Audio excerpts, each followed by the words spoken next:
They told me I had no right to my own home. They had no idea what my husband had prepared. Before we continue, make sure to subscribe. The morning sunlight cut through the sheer curtains of my bedroom, but I barely noticed. Yesterday, I had buried the man I loved, Marcus. Today, I faced a battle I hadn't anticipated. Raymond's voice boomed across the living room. This property reverts to blood family now. Pack your bags and get out. I froze at the doorway, still in my black funeral dress. My heart pounded as I watched his sons, Gerald and Timothy, hauling my belongings toward the front door. My grandmother's antique chair, Marcus's favorite, was being dragged like it was a piece of furniture with no sentimental value. "You have no right to be here," I said, my voice steady, though inside, panic churned. Raymond turned to me, a cruel smile tugging at the corners of his weathered face. "No right? This is family property. Always has been, always will be. Marcus is gone now, and you're not blood. Simple as that." I am Ashley Coleman, 37, and until yesterday, I thought I knew the world. For 8 years, I had been married to Marcus, a gentle veterinarian from Richmond, Virginia. We had built a life together, a life I thought was safe and full of love. But as the Coleman men dismantled it in front of me, I realized how wrong I had been. The morning after the funeral, I returned from my sister Janet's house to find the locks changed. The Coleman men treated my home like a warehouse. Raymond stood at the center, orchestrating my eviction with an almost military precision. "Marcus wouldn't want this," I whispered, my hands trembling. "Marcus is dead," Raymond snapped, "and he was too soft-hearted with you. That charade ends now." 8 years of subtle digs, icy stares, and exclusion flashed through my mind. Holiday dinners where I sat at the far end of the table. Conversations that stopped the moment I entered. And yet, Marcus had defended me every time. Gerald, catching his breath from moving furniture, spoke up. "Most of her stuff is out, Dad. What about the kitchen things?" "Take what's valuable, leave the rest. She can have until sunset to collect whatever junk we don't want." Something cold settled in my chest. They had underestimated me completely. But Marcus had never underestimated them. I remember the first time Marcus brought me home. I was a nurse from a middle-class family, proud of my accomplishments. Raymond and Patricia's reception was icy. "She's very practical," Patricia said, her tone sharp, as if warning against contamination. I was helping clear dinner dishes while Marcus discussed expanding his veterinary practice with his father. Patricia's words cut deep. "I suppose that's important in your line of work." From that evening, subtle digs continued through our courtship and into marriage. Engagement discussions weren't about love, but prenuptial agreements. "You understand, Ashley, that family property has been passed down through generations. The house, the land, the practice. These things stay within the bloodline. Business is business." I nodded politely, but inside, rage burned. I never wanted their money or their property. I loved Marcus for his kindness, his dedication to healing animals, his gentle soul. 3 months before Marcus died, we attended his cousin's wedding. I excused myself to the restroom only to overhear the Colemans discussing our estate. "When Marcus goes, the property comes back to the family, right?" Timothy asked. "Wives get temporary rights, but family property always returns to blood. Ashley will get personal effects, but the house, the land, the practice, it all comes back where it belongs." They casually discussed my widowhood as though it were inevitable. Later, I spoke with Marcus. "What did they say?" I asked. He looked serious. "They've been planning your departure since day one. They think you're temporary, Ashley, but there's something you don't know." He pulled out a folder thick with documents. "I've had a will since our wedding, but I revised it. Everything is joint ownership now, with right of survivorship. If I die first, it all becomes yours automatically." Tears blurred my vision. "Marcus, why didn't you tell me sooner?" His eyes softened. I hoped it wouldn't be necessary. I wanted to give them a chance to change, but they never will. The folder contained detailed legal documents and a handwritten letter explaining why he had made these decisions, protecting me from his family's cruelty. 6 weeks later, Marcus was diagnosed with stage 4 pancreatic cancer. The news hit us like a freight train. "How long?" I asked, voice trembling. "6 months, maybe 8, the doctor replied softly. Despite the pain, Marcus shifted into action, calling our attorney, Charles Peton, to expedite the estate documents.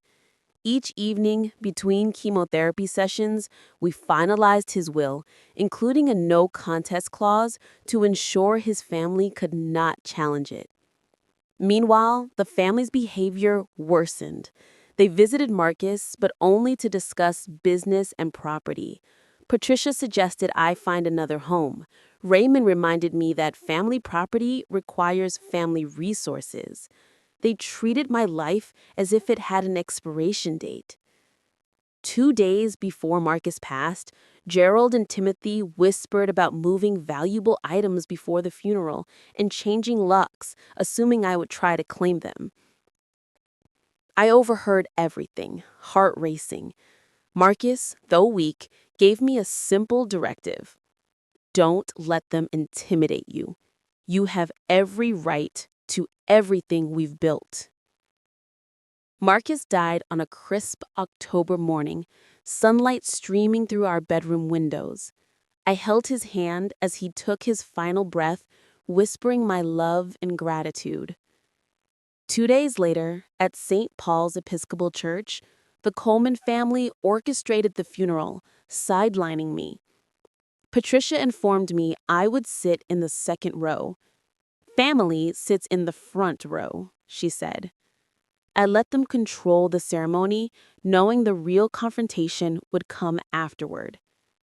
That night, I stayed at Janet's house, overwhelmed with grief and anger. The next morning, I returned to Richmond only to see Raymond and Gerald moving into my driveway, treating my home like a warehouse. I called Charles. "They're at the house, moving things out. I'm outside." "Don't go in alone," he instructed. "I'll be there in 20 minutes with the documents. Let them dig their hole deeper." I stepped toward the house, resolved. I stood in the doorway as Raymond directed his sons like a general, unaware that their arrogance would be their undoing. Raymond smirked. "You're back sooner than expected. Thought you might stay away while we handled the transition." "Transition?" I asked, quietly. "Getting the house ready for Gerald's family. Don't worry, your items are packed separately. You can pick them up once you find somewhere else to live." At that moment, Charles's BMW pulled into the driveway. Raymond's face went pale. The attorney stepped out, briefcase in hand, ready to confront everything they thought they knew. The Colemans had assumed everything, but the law, Marcus's will, and Charles's arrival were about to upend their world completely. They thought they owned my life, but they didn't know Marcus had already won the fight for me. Before we continue, make sure to subscribe.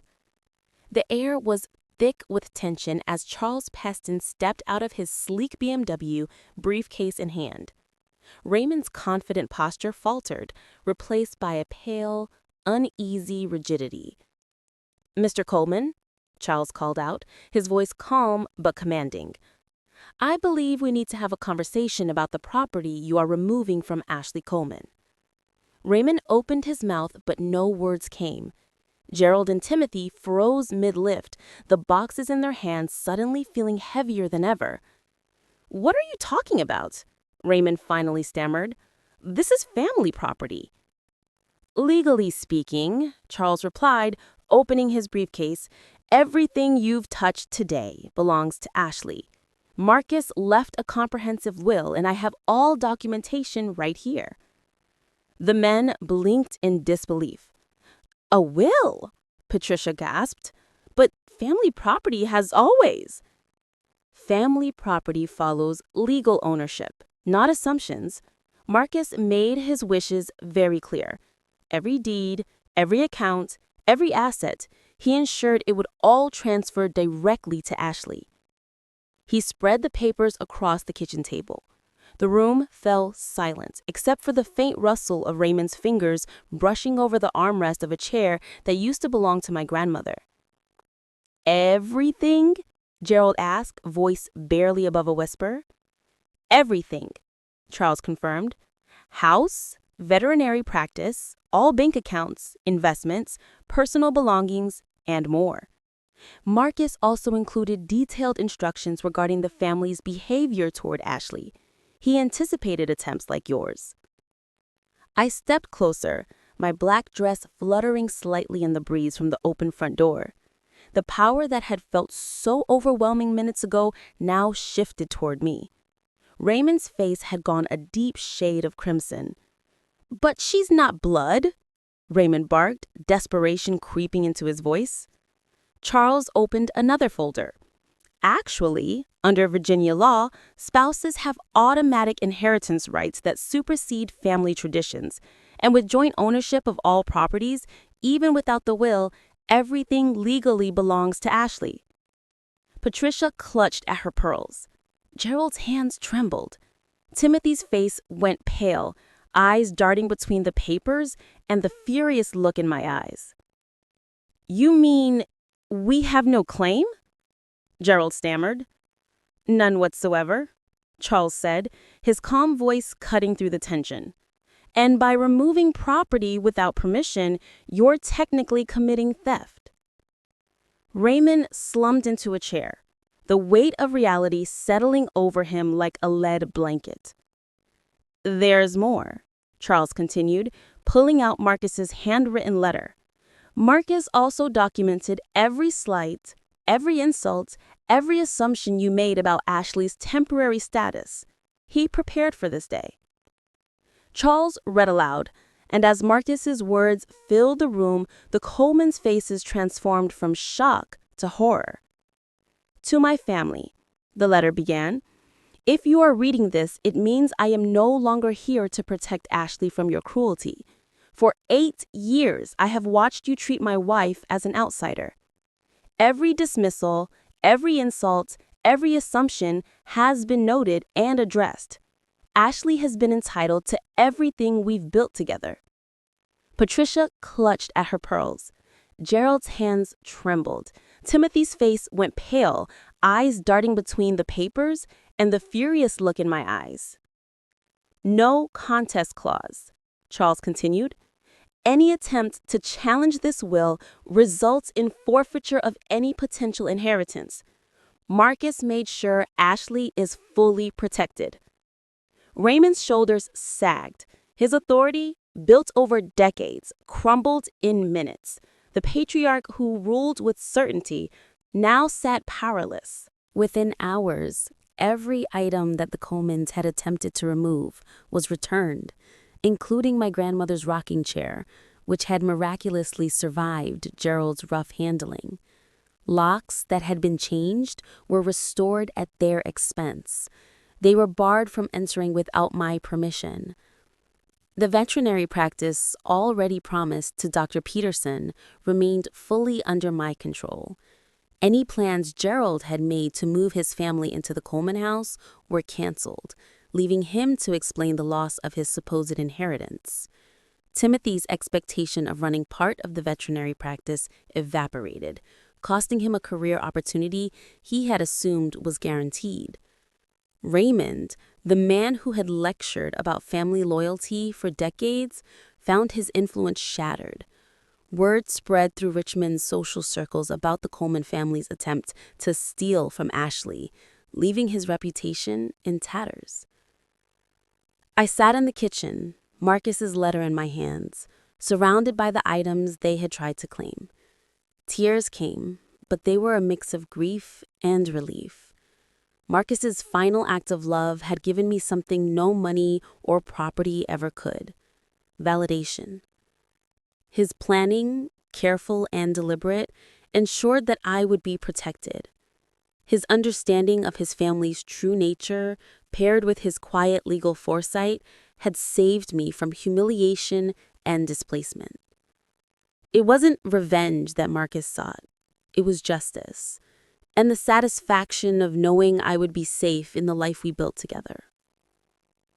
Sitting in our living room that evening, the sun casting a golden glow through the Victorian windows, I reflected on the past 8 years.